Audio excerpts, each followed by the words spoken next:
Ассалаумағалейкум қазақ елі. Өскемен қаласының тұрғыны Әділ Ғабитұлы. Риддер қаласының әкімі және Шығыс Қазақстан облысының әкімі Нұрымбет Сақтановқа үндеу.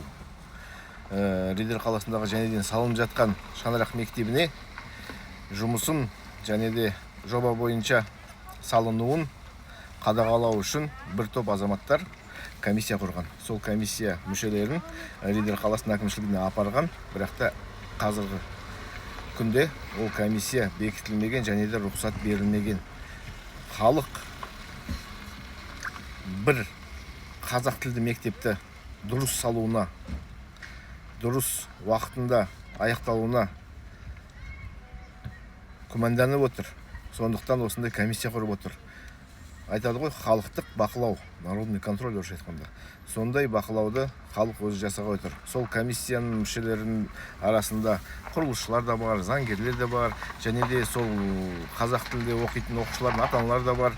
Сондықтан облыс әкімі Сақтаған Нұрымбет ағамыз, сізден сұраймыз, сол Риддер қаласының әкімшілігіне өздеріңіздің құзыретіңізде ғой оның бәрі, тезірек қимылдатып, комиссия мүшелеріне рұқсат бергізіп, сол нысананың ішіндегі құрылысқа кіруге рұқсат беруді талап етеміз.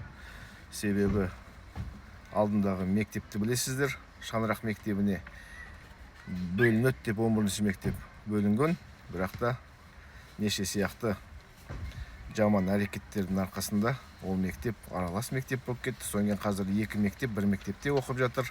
Ондай біздің Қазақстанда ешқай жерде ондай болмаған. Өкінішке орай Риддер қаласында болмаған нәрсенің талай болып жатыр. Енді сол комиссияға рұқсат беріңіздер, кірсін, тексерсін, қатыссын, бірақ та кедергі жасамайды олар. Олардың бәрімен байланыста отырмыз. Жұмыс уақытында аяқталып, сапалы, жайлы мектеп салуын талап етеміз, және де бақылауға, қарауға адамдарды кіргізуімізді талап етеміз. Қазақша мектеп жалғыз дұрыс салынсын, еліміз аман, жұртымыз тыныш болсын, бірінші мектеп болмасын, ары қарай қазақи мектептеріміз ашыла берсін. Ассалаумағалейкум.